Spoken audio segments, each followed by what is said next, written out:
What's up, guys? I'm John Woolard. Welcome to another edition of Goodtimes RVing.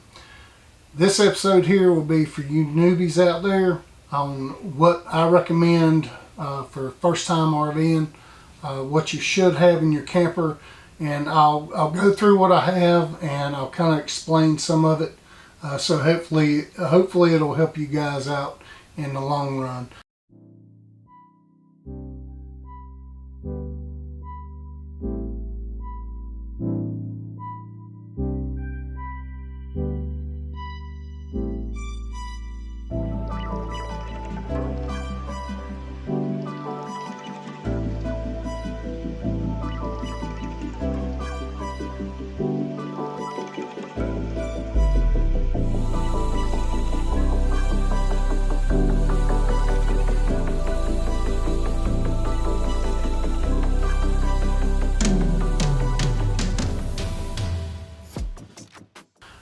Like I said, this is some things that I recommend. Everybody has their own recommendations on a lot of different things.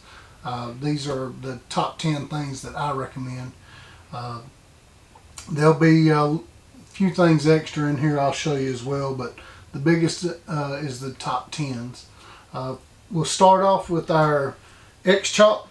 This X-Chalk here, it's designed for when you get the camper set up. When you're walking through the camper, and if you walk through the campers and you've shopped, you've always felt the camper rocking back and forth where it's not stabilized or it's not, the tires aren't chalked down tight. So you do get play back and forth as people walk through. This kind of helps stabilize that and stops the sway back and forth on the tires. So all you'll do is set it between the tires and ratchet it down, and it separates into the tires. And then once it locks into the tires, you'll ratchet it down good and tight. The tires will get to where they won't shift or move. Just remember, whenever you're done camping, make sure you take these things off. Don't try to take off down the road with these X-Chalks. Next thing we recommend is fuses. On the fuses, I've got two different kinds. So my dually takes these little mid fuses or mini fuses. They've got many prongs on this. This is what my truck takes, and the standard size fuses is what the camper takes. So I've got 100 pieces of the camper fuses, and I got 120 of the dually fuses. This comes in handy when you're out camping or you decide to go full-time RVing, even if you're part-time or weekender. Always keep these in your vehicle, because one day at some point in time you're going to blow a fuse. Well, you're going to blow a fuse whenever you're parking your camper, but this kind of helps out when you got some fuses blown. Third one is going to be for the fifth wheel. This only applies to fifth wheels. So this little disc here goes up into the pin box, or into the pin actually, on the pin box. This allows it to where your hitch and your pin box don't grind metal to metal. If you see a lot of tractor trailers out there, they got grease on all their hitches on, and this keeps you from having to grease it every time. I don't grease mine at all. I throw this little disc on to the kingpin. No, not the kingpin. To the pin box. There we go. I throw this thing onto the pin box, and whenever the camper gets hooked up onto the hitch, it slides up on it and separates the metal. It's just easier on me, and I don't have to worry about greasing it or getting grease all over me, and that's a must-have. Now, if you have a travel trailer, no, you don't need this. There are lubricants that you do need to spray up into your hitch.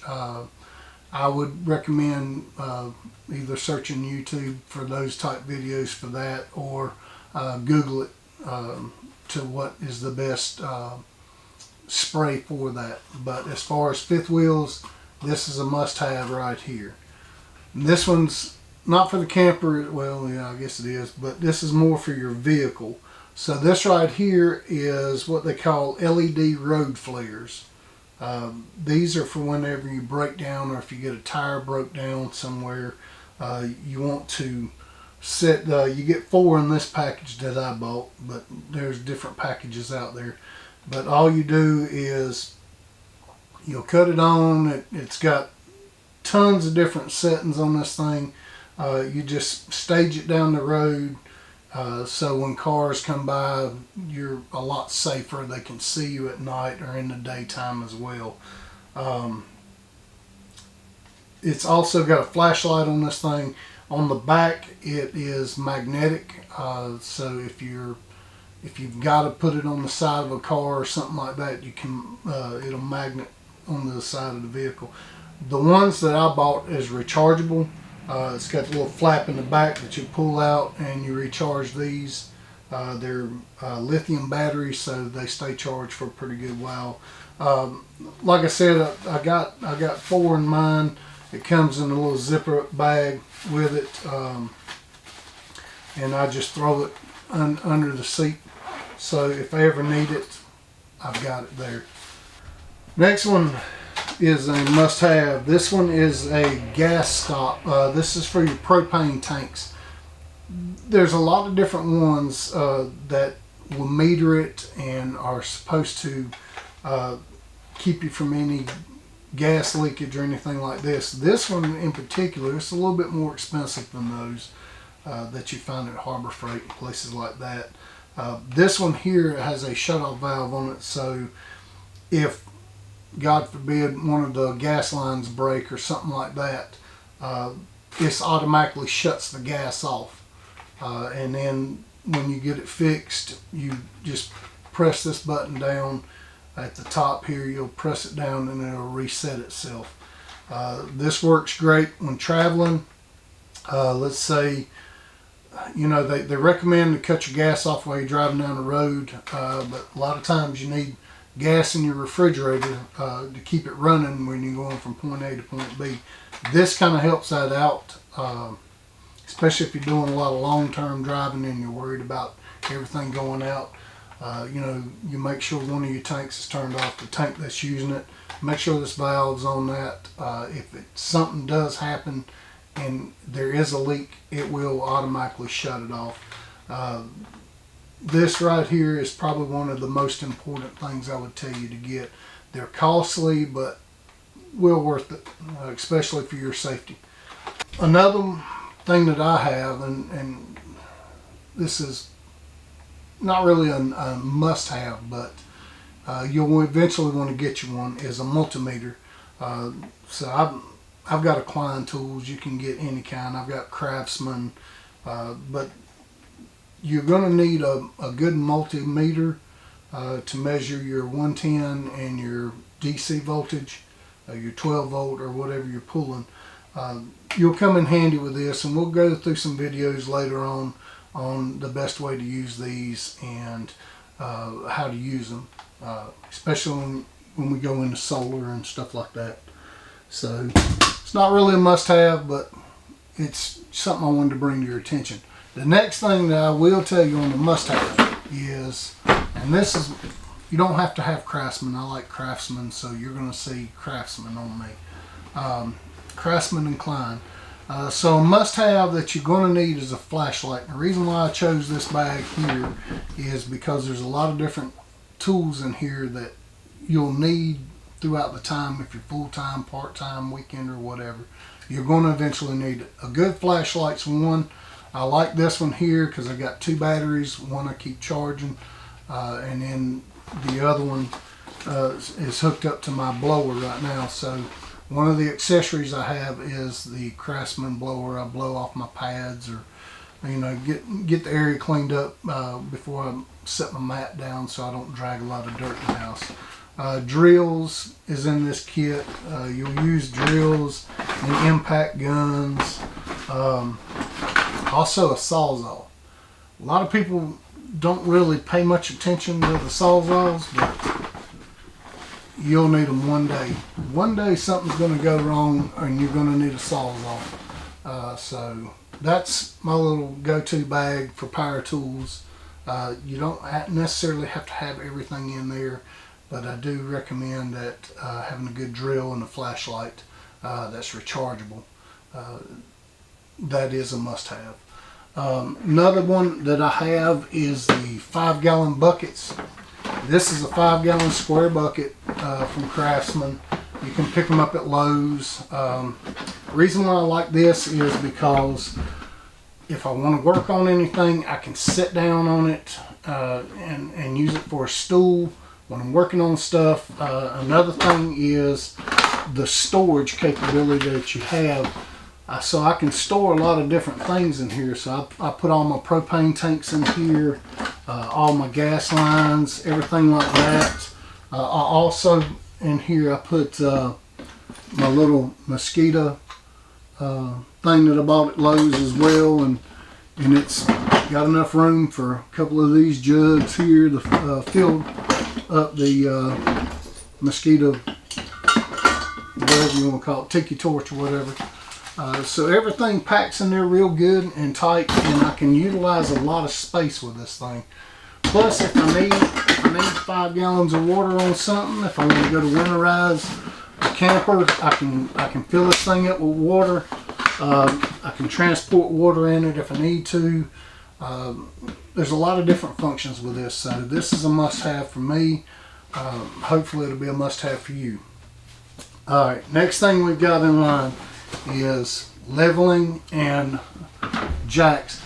So a lot of people use bottle jacks whenever they get a flat tire in the camper, and I have one, and the bottle jack that I have, and I'll show you in another film one day on our leveling and jacks. What I did is I had a piece welded to it that to the bottle jack, so when it sets up under it, it cradles the axle on the camper, so I can pick up by that one axle. I don't have to worry about trying to hook up to the frame of the camper and pick it up. So we'll show that in a future video, but a must-have that I would tell you on these is, you know, I bought this assortment pack, and this assortment pack's by Anderson Hitches, and there's a lot of different functions you can use on this, and you can use it for fifth wheels, you can use it for travel trailers.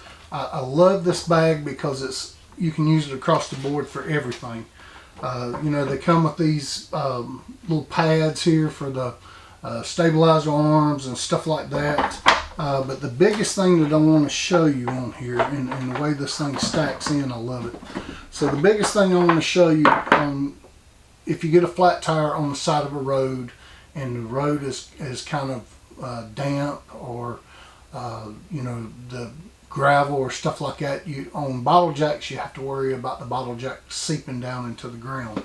But with Anderson, they got a piece in here, this block right here, and it's got tread on the bottom, so it can grip the ground real good. And so what you do is, if you got a flat tire, you put this under the back of, or whatever the good tire is, you're going to put that under it, and then you're going to drive the camper either forward or backwards, and what it's going to do is it's going to roll and it's going to lift it up, and when it lifts it up, it should lift up the other tire so where you can change it. Hadn't tried that yet. We'll find out if it works one day. If you have tried it and it works, leave me a comment below. If you've tried it and it doesn't work, leave me a comment below. But I do like this thing here for, like, if you got travel trailers, even if you got the little wheel on the front of the travel trailer, you can set it in here as a chalk to keep it from moving around. There's a lot of different functions and options that you can do on this. Here they've got the levelers here, so I can level the camper either on one side or front to back or whatever. It's usually a left to right leveling that you have to worry about whenever you pull into a space. So if the left side's off, I've got two of these. I'll put them under the left side of the camper and will back up on it, and it'll bring it up to wherever it needs to be level. They also come with some chalks in them as well.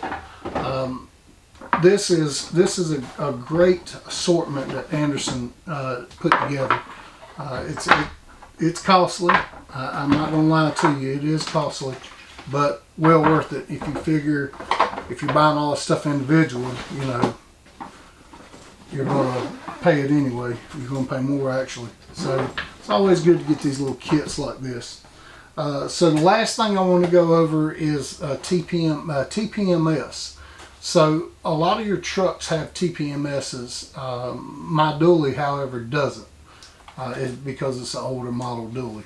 It doesn't have the TPMSs in the tires. So a good TPMS that I found is this one. Is you can use it by solar, or you can use it by 12-volt battery plug-in. But this one here has 6 TPMSs that screw on the outside of the valve. And I can monitor all 6 of my tires on the dually, or if you've got a 6-wheel camper or even a 4-wheel camper, it doesn't matter. A 2-wheel camper, you can still use this in the same aspect. And if you don't have the TPMS on your camper, some do, some don't. Older models don't carry a TPMS. The newer ones, I believe, well, I know Reflection's got them because this one has it. But the newer models, I'm not sure if all manufacturers are doing it now, but I know Grand Design has done it. They put TPMSs on the campers now so you can monitor your tire pressure. Monitoring your tire pressure is a must. So this is a must-have for you newbies. If you've got any questions on anything, leave them in the comment below. I'd love to read about it. If you've got anything that you suggest as as a newbie or as a veteran RVer that would help everybody else, leave them in the comments below. I'd love to see what you got to say about everything. Hope the video helps everybody. If you haven't already had a chance, make sure you subscribe to the channel. Make sure you hit the notification bell on that as well, so when we do make any other videos, we'll make videos on the TPMSs, we'll make videos on the road flares, on the X-Chalks, things like that. We'll do different videos later on, so make sure you're hitting the notification bell so you'll be notified whenever those videos do come out. If you like the video, give us a thumbs up on it, share it with everybody you know that can be helpful to them. Thanks for watching. Hope everybody stays safe out there, and happy camping.